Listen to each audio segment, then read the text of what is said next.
Heroes, my name's Sarah. Thanks for joining me today for episode 7 of my Great British Sewing Bee Size Inclusive Pattern Roundup.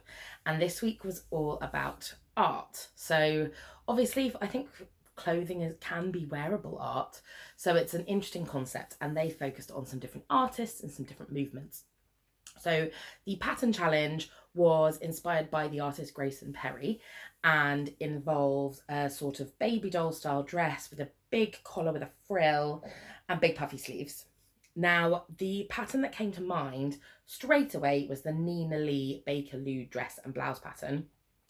This was huge a few years ago, and I feel like that big collar silhouette was a big thing in my first couple of years of sewing. It felt like that was just something everyone was wearing.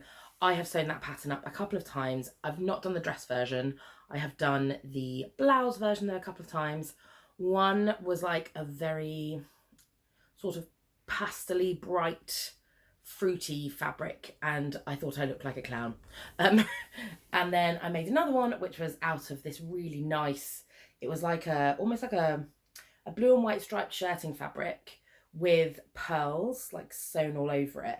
And instead of doing the frill around the collar, I found this pearl trim that I put around there. It is an absolute nightmare to iron. Absolute nightmare. So I don't wear it as often as I could. But I do really like the pattern. And I think with that, because the colour palette was a bit more muted, it stopped it from getting a bit clown-esque. But yes, now the features that are similar are the waistline. So it's like a gathered skirt. If you want it to be more baby doll, you could just raise it a little bit, but that depends on your proportions. It has the big collar, it has the frill, it has the little keyhole opening at the back. And it has two sleeves that are a bit puffy, but for this challenge, they used a very specific method of construction for the sleeves. And that's where instead of just puffing it with elastic, you have an inner lining to the sleeve, which is shorter and smaller than the external part of the sleeve. And so that makes you sort of sew them together, and the smaller part like pulls in the bigger part, and that makes it puff out. So the pattern that came to mind for this was the Tilly and the Buttons Nell dress. That has an option for the sleeves with that method of construction. And I think they must be quite gathered, so I don't think attaching them on to the Nina Lee pattern would be a big issue. You might just want to maybe twirl with one sleeve just to check. But yes, so I think you'd mash those two together. The Nina Lee Bakerloo dress does not have the best size range. I thought it actually had a better size range. It is in 2 brackets, and the D cup bracket goes up to a size 28, which is a bust of 54, a waist of 47, and a hip of 57. I looked at the full garment measurements, and they go up to, so the bust goes up to 58, the waist goes up to 50. Have I done this right? Yeah, the bust and the waist are 58, and then the skirt can be whatever, because it's a gathered skirt, so they don't even give a finished skirt measurement, but it's because there's loads of space. So I think there is a bit of leeway. For example, you might just want to do an FBA or something. But yeah, so that's that. Now, for the made to measure, I've not done my usual thing today. Again, I know keeping the structure of these videos is very difficult. And that's because, so I've found some patterns that match what the contestants wanted to do, but the theme for the made to measure was pop art. And there are a couple of silhouettes. So you'll see there were some silhouettes that were repeated, but it's not really as much about the silhouettes, I don't think, in a pop art challenge. It was about the colours and like the use of imagery and design, rather than necessarily the silhouette of the dress. So there are sort of lots of patterns that maybe don't look pop art, but you could make them look pop arty by just using certain fabrics. So I did have a little look around, but I sort of couldn't find anything that was inspired. And then I suddenly was like, oh, a beret. And I convinced myself that Andy Warhol wore a beret, but then I Googled it, and that wasn't really a thing. I mean, he may have occasionally worn a beret, but he didn't really wear a beret, so that felt a bit random. And then I really wanted to find some like kitsch bags. So you know, there's this thing where you can get bags that are shaped like, I don't know, fruit, or like a dog, or like a can of soup. I'm sure a designer has made them, But I just, in my quick Googling, I sort of couldn't find the right patterns for those. But I think that would also be a really fun way to interpret this if you just wanted to do your own like pop-up project. It's actually sort of made me, like I basically saved, there's a bag pattern. I can't remember who the designer is now. That I've wanted to make for a while, maybe as a Christmas project. I might do it for Vlogmas this year, perhaps, if I can get all the right stuff. But yeah, so I thought that could be a cute way, and maybe like a more wearable way to just have a little bag, and quite a fun project. But yes, I'm just going to talk through the patterns that I found that sort of match what the contestants chose. So the silhouette that came up most of all was the shift dress. I think, so Kit made this shift dress sort of out of paper, and he had separated it all up. The other two, so I think it was Gaynor and Yasmin, both also did a shift dress, but it was a bit more of a fitted silhouette. So I've got one pattern that I think really suits what Kit chose to do, but I will talk a bit later about some different options if you were after something more fitted. So the key thing about Kit's dress was, so it was sleeveless, had like a high sort of rounded neck, but then it opened up into this like trapeze shape. He made it out of paper, which I presume most people are not planning on doing, but who knows. But yeah, it sort of gave it this like structured, like, yeah, this trapeze bell shape.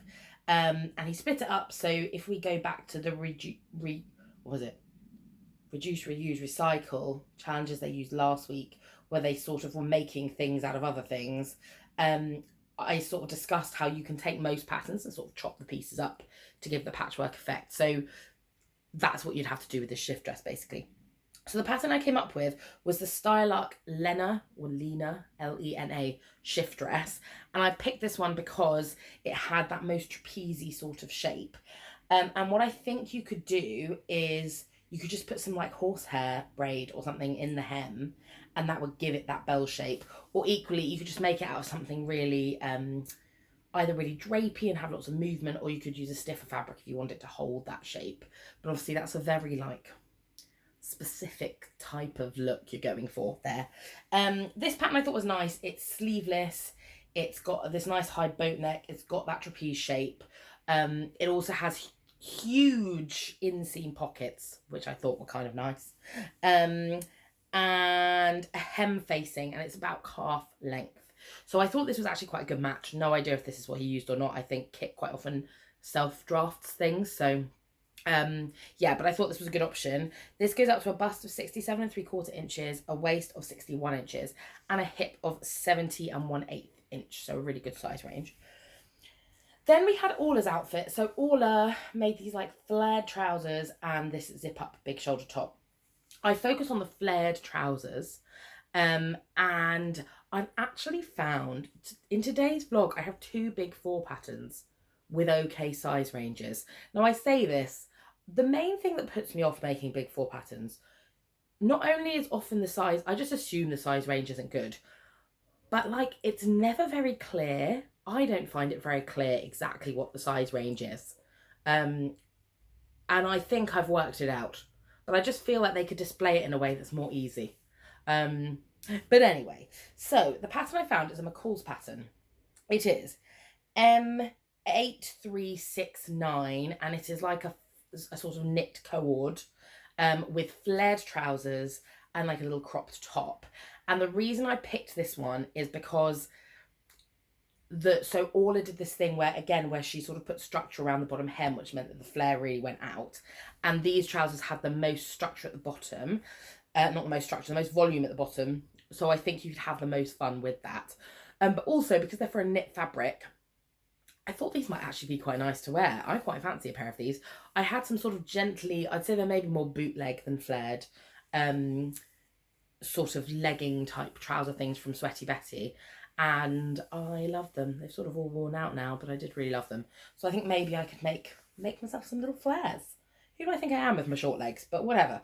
Yeah, so this has this large flare. It also has like an option of 2 waistbands. There's one that slightly dips down.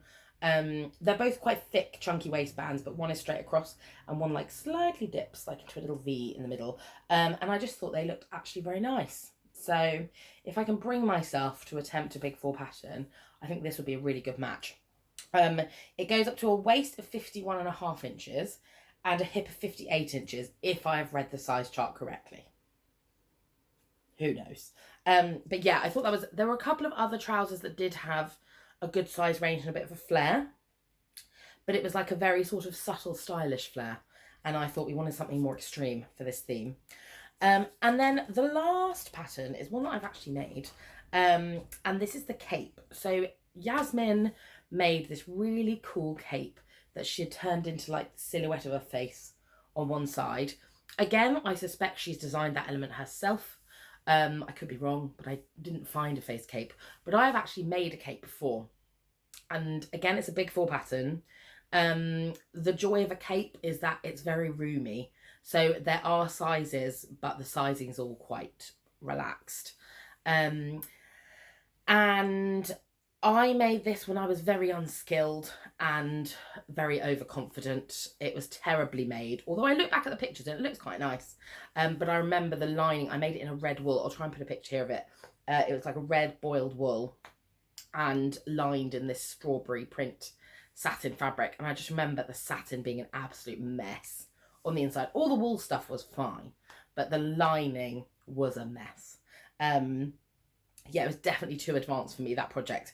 But it was fun, and I liked the final cape. I actually don't know where it is. I need to find it. It must be in a box somewhere. But the reason I thought you could start from here, so it does have a collar, but I think you could omit the collar fairly easily. It has the option to have a single fastening at the top, or I did the version with 3 buttons. The reason I did 3 buttons is because I'm quite busty, and I didn't want it to feel like it was always like opening over my bust like this, whereas if you have the 3 buttons, it sort of keeps it over your widest part, if that is your widest part. Yeah, it keeps it more closed, so that's why I chose to do that. But it does have an option for a single fastening at the top, and obviously if you wanted to do the sort of abstract shape thing on the front, you would have to add another fastening probably further across. It's lined, it has the armholes, so you can stick your little arms through the holes. Comes in 3 lengths, so there's like a really, really long length, a sort of mid-length, and then a short length. I think I made the mid-length. I think Yasmin would have used a short length if she used this pattern as a starting point, which she may not have done. But yeah, I thought this was quite a good choice. It goes up, so the largest size, so it's sized in like small, medium, large, extra large, blah, blah, blah. The largest size has a finished hem. They only give you the length and the finished hem measurement.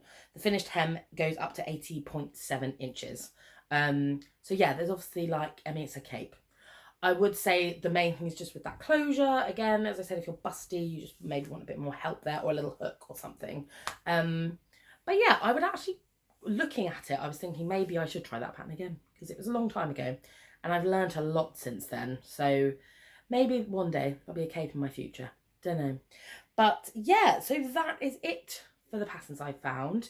As I said, I think it really does come down to the colours you use and like certain stylized features that you use that will make something look pop art. I think the shift dress is quite a key silhouette. There are a couple of others if you wanted a shift dress that was not such a trapeze silhouette. I know Sew Over It have an ultimate shift dress pattern that has options with and without sleeves as well. Stylark, I think, have another shift dress that's a bit more close fitted. And when I wanted to make a little shift dress for under a sort of see-through dress that I made, I used the Upton to catch my Upton bodice, and I made a very nice top with that. And then I self-drafted a little mini skirt using some little pleats and things, and that works really well as an underdress. So yeah, so there are a few different options there depending on the silhouette that you want. But other than that, I couldn't really think of a specific silhouette that would fit this. It's just more about like strong shapes, strong colours, the use of like that black line to outline things and stuff like that. So yeah, so that's it for me for this week. Looking forward to next week. We're sort of getting there now. It seems a lot quicker looking for patterns, even though the challenges sort of get more difficult to look for patterns. Obviously, there are just far fewer contestants now, so there are fewer ones to look through, which makes things marginally easier. But yeah, thank you so much for tuning in, and I look forward to catching up with you next week. All right, see you later. Bye.